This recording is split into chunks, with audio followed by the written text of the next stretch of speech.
नमस्कार दोस्तों, कैसे हो आप? मैं आशा करता हूँ आप सभी ठीक होंगे। तो दोस्तों, आज फिर मैं लेकर आया हूँ एक और मोटिवेशनल ज्ञानवर्धक स्टोरी। तो दोस्तों, श्री कृष्ण गीता में कहते हैं, दुष्ट व्यक्ति के पास विद्या हो तो वह विवाद करता है, धन हो तो घमंड करता है, और यदि शक्ति हो तो दूसरों को परेशान करता है। वही साधु प्रकृति का व्यक्ति विद्या ज्ञान देने में, धन दान देने में और शक्ति दूसरों की रक्षा करने में खर्च करता है।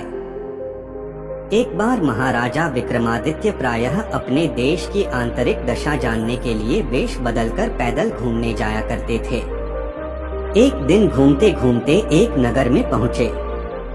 वहाँ का रास्ता उन्हें मालूम न था। राजा रास्ता पूछने के लिए किसी व्यक्ति की तलाश में आगे बढ़े। आगे उन्हें एक हवलदार सरकारी वर्दी पहने हुए दिखा। राजा ने उसके पास जाकर पूछा, महाशय, अमुक स्थान जाने का रास्ता क्या है, कृपया बताइए। हवलदार ने अकड़कर कहा, मूर्ख, तू देखता नहीं, मैं हाकिम हूँ, मेरा काम रास्ता बताना नहीं है, चल हट, किसी दूसरे से पूछ। राजा ने नम्रता से पूछा, महोदय, यदि सरकारी आदमी भी किसी यात्री को रास्ता बता दे तो कोई हर्ज तो नहीं है। खैर, मैं किसी दूसरे से पूछ लूंगा, पर इतना तो बता दीजिए कि आप किस पद पर काम करते हैं।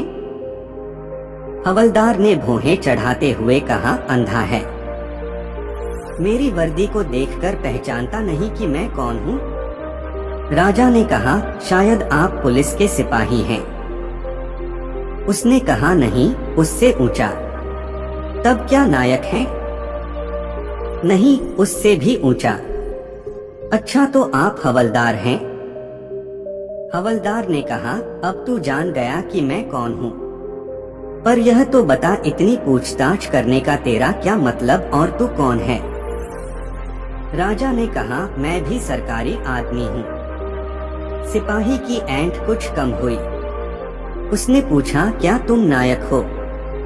राजा ने कहा, नहीं, उससे ऊंचा। तब क्या आप हवलदार हैं? नहीं, उससे भी ऊंचा। तो क्या दरोगा है? उससे भी ऊंचा। हवलदार ने कहा, तो क्या आप कप्तान हैं? राजा ने कहा, नहीं, उससे भी ऊंचा। सूबेदार जी हैं? नहीं, उससे भी ऊंचा।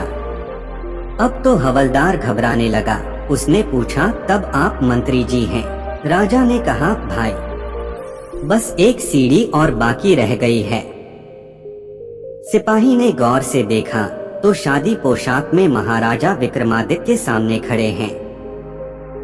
हवलदार के होश उड़ गए। वह गिड़गिड़ाता हुआ राजा के पांव पर गिर पड़ा और बड़ी दीनता से अपने अपराध की माफी मांगने लगा। राजा ने कहा, माफी मांगने की कोई बात नहीं है।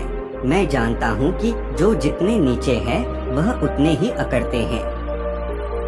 जब तुम बड़े बनोगे तो मेरी तरह तुम भी नम्रता का बर्ताव सीखोगे। जो जितना ही ऊंचा है वह उतना ही सहनशील एवं नम्र होता है, और जो जितना नीच एवं ओछा होता है वह उतना ही ऐंठा रहता है। इसीलिए कहा गया है, विद्या विवादाय धनम मदाय शक्ति परेशान परिपीडनाय खलस्य साधोर विपरीत मेतत् ज्ञानय दानाय च रक्षणाय।